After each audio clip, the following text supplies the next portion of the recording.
Hey there guys, welcome once again. This is Vinay here and it's summertime and suddenly my car AC is not cooling properly. So I thought why not to utilize this opportunity and share whatever little information I have about car air conditioning with you.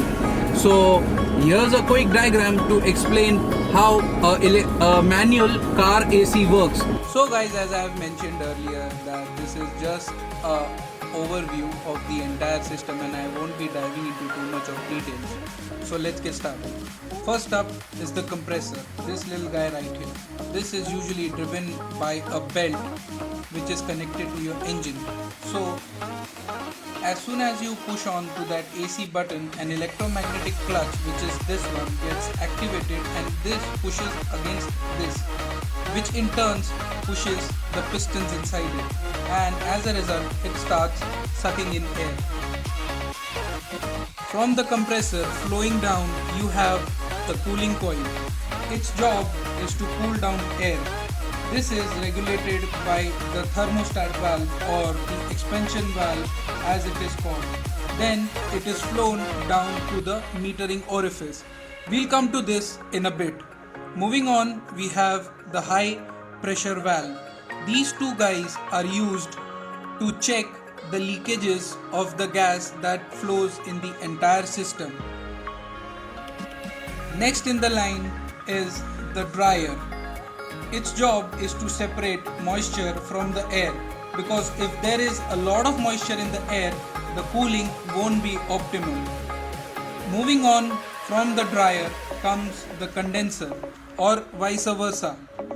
This is located in front of the radiator and behind the front bumper of your car. Coming back to the metering orifice. If in case anyone of you have ever used a deodorant bottle or any spray can, and if you keep on continuously pressing it, you will notice that the bottle itself gets cooler. This is because of the highly compressed air which is present inside the bottle, and when it is channelized through a small nozzle like this, it in turn cools the bottle. So this is a sort of a heat exchanger. For that matter, any air conditioning unit is a heat exchanging device. So the job of the metering orifice is to exchange the heat. As depicted in the diagram, the hot air is in turn cool and then passed in the entire system. So guys, this is the stuff that you don't see when you sit in the car. What you see is the fan that is attached to the cooling coil, which in turn blows cold air from the car AC vent that you see besides the steering wheel. Just to give you a small idea about cars that have automatic climate control air conditioning unit. In addition to this entire system, there is another unit which is the electronic temperature sensor.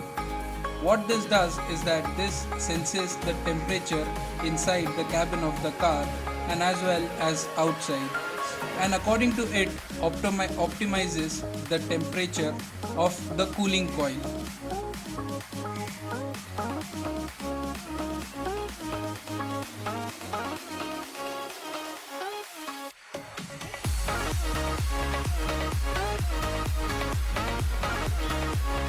Okay, so what currently is going on that he has connected the pipes to the high and low checking points, and we are checking for any leakages that would be present in the entire system.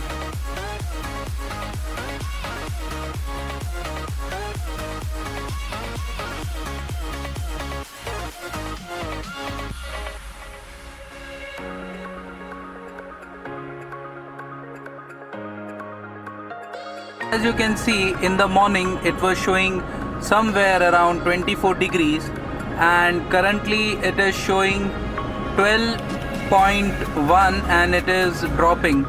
So what I did is that I recharged the gas, but when we inspected, it turns out that the cooling coil was leaking, and as you can see the temperature is still dropping down and I'll just show you what's a cooling coil.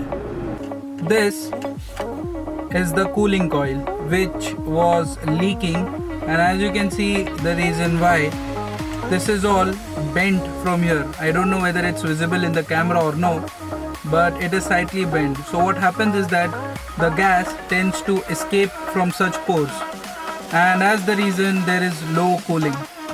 So that is it, guys. I ended up replacing this unit, which costed me roughly around 4,000 rupees plus 800 rupees for the gas. So I roughly spent around 5 to 5,000 rupees plus 500 rupees labor. If you like the video, make sure to give it a big thumbs up. If you didn't like it, please vote it down. But either ways, do subscribe to my channel and mention in the suggestions below that if you want to see an in-depth video about the car AC. So this is Vinay signing off.